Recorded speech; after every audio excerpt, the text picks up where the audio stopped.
تو فیم سے کیسے ٹیکل کرتے ہیں آپ؟ یعنی یا فیم سے بات کر لیں یا دنیا کی، جو جب فیم آتا ہے دنیا کھلتی ہے انسان کے اوپر. جی لیکن الحمدللہ میں آپ کو دیکھ رہا ہوں کہ سیم اٹائر سب کچھ. تو یعنی کچھ آپ نے اصول اپنے لیے طے کیے ہوئے ہیں یا کیا، یا مینٹورز ہیں جن کو آپ نے یہ کہا ہے کہ آپ مجھے کبھی بھی کسی کام سے روک سکتے ہیں تو میں رک جاؤں گا؟ کوئی اصول کیسے دنیا کی محبت یا زہد کا میرا سوال ہے کہ کیسے؟ دیکھیں مینٹور کا جو لفظ آپ نے یوز کیا نا، یہ سب سے امپورٹنٹ ہے. یس. وفوق کل ذی علم علیم، قرآن کہتا ہے ہر علم والے کے اوپر بھی ایک علم والا ہے. آج جو ہمارے نوجوان طبقہ جو مذہب میں تھوڑا آتا ہے، وہ سب اپنے آپ کو مختار کل اور خود مختار اور سمجھنے لگتے ہیں کہ ہم جیسا کوئی بھی نہیں. دیکھیں اللہ نے صحابہ کو کیا فرمایا کہ یعلمہم الکتاب و یزکیہم، نبی مینٹور ہیں صحابہ کے. بالکل صحیح. حالانکہ قرآن ان کی زبان میں تھا، بالکل، لیکن مینٹور کی ضرورت صحابہ کو تھی. نبی نے ان کا تزکیہ بھی کیا اور تعلیم بھی دی، سکھایا قرآن ان کو، حالانکہ ان کی زبان میں نازل ہوا. بالکل. تو اسی وقت سے صحابہ تابعین سے آج تک یہ سلسلہ چلا آ رہا ہے کہ کوئی بھی ایسا نہیں ہو سکتا کہ کسی مینٹور اور ٹیچر کے بغیر کہے کہ میں خود سے ایک چیز بن گیا ہوں. آپ کو تربیت کی بھی ضرورت ہے، صحیح نالج کی بھی ضرورت ہے، آپ کو ایسے شیخ و مرشد کی بھی ضرورت ہے جو آپ کو بات بات پہ کہتا رہے کہ آپ یہ غلط کر رہے ہو، اس کو ٹھیک کرو. تو ابن تیمیہ رحمہ اللہ نے لکھا ہے شیخ کی ضرورت اور اہمیت. جی. حالانکہ وہ تصوف کے کتنے خلاف تھے. بالکل. تو تصوف کی ٹرم میں پڑھنے کی ضرورت نہیں ہے ہمیں. جی جی. لیکن آپ کا کوئی مینٹور ہونا چاہیے، آپ کا کوئی مربی ہونا چاہیے. یہ سارے بابے غلط نہیں ہو سکتے کہ سارے ہی غلط ہیں اور دو چار لوگ ہی دنیا میں ٹھیک ہیں. تو انہی میں غلط بھی ہوں گے لیکن انہی میں صحیح بھی ہوں گے. تو اس لیے ہر نوجوان کو، چاہے وہ عالم ہو چاہے مفتی ہو، وہ دیکھے بھائی اگر آپ مفتی ہیں تو آپ سے بڑے بھی تو اور مفتی ہوں گے نا. اگر آپ نیک ہیں تو آپ سے بڑے بھی تو کچھ نیک لوگ ہوں گے. تو آپ اپنے آپ کو ان کے حوالے کریں. تو میں بھی پہلے حضرت مفتی رشید احمد صاحب رحمہ اللہ سے بیعت تھا، ان کے انتقال کے بعد جامعۃ رشید کے جو محتمم ہیں مفتی عبدالرحیم صاحب سے بیعت ہوں. تو اگر وہ مجھے کسی چیز پہ کہہ دیں کہ یہ آپ سوری کرو تو میں سوری کروں گا. ہاں، ناجائز چیز میں کسی کی اطاعت نہیں کرنی ہے. لوگ اکثر یہ کہتے ہیں اچھا یہ لوگ تو شیخ پرست اور پیر پرست ہوتے ہیں. بھائی پیر پرستی الگ چیز ہے، کسی کو مینٹور بنانا الگ چیز ہے. علم یہ مان لینا کہ اس کا علم مجھ سے زیادہ ہے لہذا اس کا تجربہ، اس کا تقویٰ، اس کے مشورے کو میں ویلیو دوں، یہ ایک الگ چیز ہے. کسی چیز میں ثابت ہو جائے کہ یہ ناجائز تھا تو پھر ہم نہیں مانتے. مفتی رشید احمد صاحب رحمہ اللہ میرے پیر و مرشد تھے.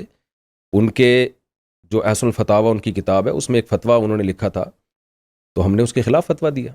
حالانکہ ہمارے پیر و مرشد تھے، ہمیں ثابت ہو گیا دلائل سے کہ یہ فتویٰ ان کا غلط ہے. دیکھ لیں آپ امام ابو یوسف امام محمد نے کتنے مسائل میں ابو حنیفہ سے اختلاف کیا رحمہ اللہ سے. کتنے مسائل میں اختلاف کیے. یہ بھی ایک الزام لگایا جاتا ہے نا اندھے مقلد ہیں. اندھے بندے نہیں ہیں بھائی، ایسا نہیں ہے. کتنے مسائل امام حنیفہ کے ایسے ہیں جس پہ فقہ حنفی میں فتویٰ نہیں ہے.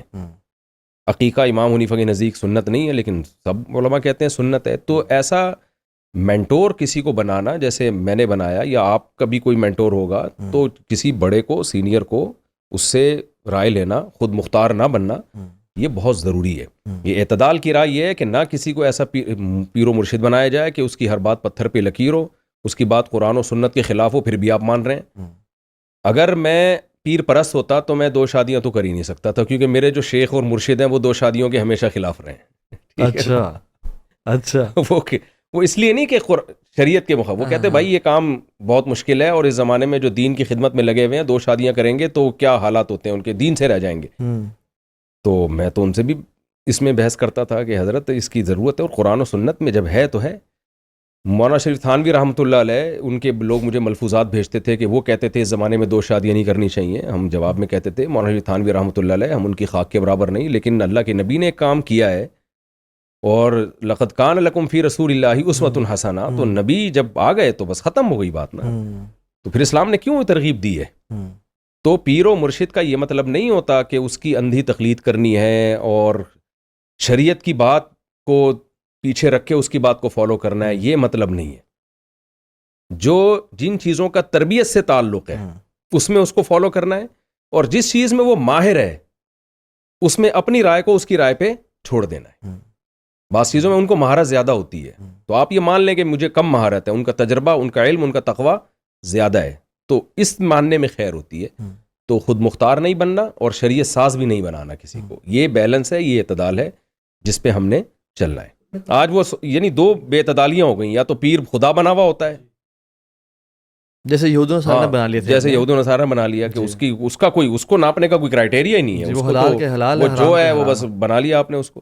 یا یہ کہ کوئی پیر لیس ہو جاتے ہیں آپ, بالکل ہی کوئی آپ کا مینٹور ہی نہیں ہے, آپ سمجھتے ہیں کہ مجھے پہ قرآن و سنت نازل ہوا ہے, باقی سارے بیوقوف تھے. ایسا نہیں ہوتا بھائی, یہ نہیں ہوتا.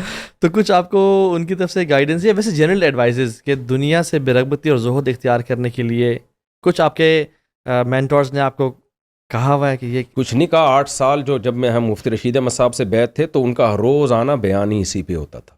اچھا, دنیا مسافر خانہ ہے, دنیا مسافر خانہ, اتنا یہ کھوپڑی میں ڈال دیا تھا نا انہوں نے. اچھا, وہ تو جب ناظم آباد میں رہتے تھے نا, اکثر میں نے یہ واقعہ بیان میں سنایا کہ جب وہ عمرہ کر کے آئے تو ان کے جو میزبان تھے انہوں نے کال کی کہ حضرت آپ گھر پہنچ گئے. انہوں نے کہا کہ میں گھر تو نہیں پہنچا, بھی ناظم آباد کے مسافر خانے میں ہوں میں. نے کہا شاید کہیں اسٹے کیا ہوا ہوگا. اگلے دن کال کی, حضرت گھر پہنچ گئے آپ؟ کہتے ہیں میں ناظم آباد کے مسافر خانے میں ہوں. 3-4 دفعہ جب زیادہ ہو گیا, اس نے کہا حضرت گھر کیوں نہیں جا رہے؟ انہوں نے کہا گھر تو بھائی قبر ہے. اللہ اکبر. یہ ہمارا مسافر خانہ ہی ہے جس میں رہ رہا ہوں, جس کو آپ میرا گھر کہہ رہے ہو. یعنی وہ گھر میں تھے لیکن اس کو کہتے ہیں مسافر خانہ ہی. تو ان میں یہ تقویٰ تھا, اور اہل اللہ میں یہ اسی طرح کی باتیں ہوتی ہیں کہ وہ دنیا کو مسافر خانہ سمجھتے ہیں. تربیت میں یہی تو ہوتی ہے, جب کسی سے انسان اصلاحی تعلق قائم کرتا ہے تو دنیا کا مسافر خانہ ہونا اس کے دل میں بیٹھے. حضرت فرماتے تھے مال رکھنا منع نہیں ہے. کتنے بڑے بڑے صحابہ ہیں جن کے پاس دولت تھی. حضرت سلیمان علیہ السلام تو اللہ کے محبوب پیغمبر, کیسی بے تحاشا دولت. دولت پہ سوار ہو, دولت کو اپنے اوپر سوار مت کرو. تو یہ پھر شہرت میں انسان اپنی اوقات بھول جاتا ہے, پیسہ آنے کے بعد انسان اپنی اوقات بھول جاتا ہے, دنیا پرست بن جاتا ہے. تو ہمارے شیخ حضرت مفتی رشید احمد صاحب یا ابھی جو حضرت مفتی عبدالرحیم صاحب ہیں, ان کے تو ہم نے یہی, جب بھی ان کے بیان میں بیٹھو تو یہی چیز ہمیں سننے کو ملتی ہے, بھئی یہ دنیا مسافر خانہ ہے, اس سے دل نہیں لگانا. یہ شہرت وہرت سب. میں حضرت مفتی تقی صاحب کی زیارت کے لیے گیا تھا چند مہینے پہلے, تو حضرت کی زیارت ہوئی. حضرت نے, اللہ حضرت کی عمر میں برکت دے, بہت عزت دی, محبت دی حضرت نے. تو حضرت نے یہی نصیحت کی کہ آپ مشہور ہو گئے ہیں تو اس شہرت سے خراب ہونے کا بڑا خطرہ ہوتا ہے. اب میں ان نصیحتوں پر عمل نہ کروں تو وہ میرا قصور ہے, لیکن ہمارے بڑے اللہ کا شکر ہے نظر رکھتے ہیں چھوٹوں پہ, اور وقتاً فوقتاً ڈانٹتے رہتے ہیں, سمجھاتے رہتے ہیں. باقی ہم نہ کریں تو پھر وہ تو ہمارا قصور ہے, لیکن کوئی بڑے ہونے چاہیے جو آپ کو ٹوکتے رہیں کہ یہ غلط ہو رہا ہے, یہ جو آپ کر رہے ہو یہ ٹھیک نہیں ہے. تو بگڑنے کا خطرہ شہرت کے بعد, دولت کے بعد ہی ہوتا ہے. غریب آدمی کے اور غیر مشہور آدمی کے بگڑنے کے چانس بہت کم ہوتے ہیں. مجھے بھی ڈر لگا رہتا ہے کہ بگڑ نہ جاؤں کہیں. بالکل, ویسے ڈر تو ہمیشہ ہی, ویسے میری تواضع گھر میں ہو جاتی ہے. آپ کے میں لوگوں سے کہتا ہوں جس کی 4 بیویاں ہیں نا, اس کے بگڑنے کا بہت ہی کم چانس ہے. قدرت کی طرف سے 4 مینٹورز ہیں آپ کے, انتظام کر دیا اللہ نے, انتظام اللہ نے کر دیا ہے. آپ نے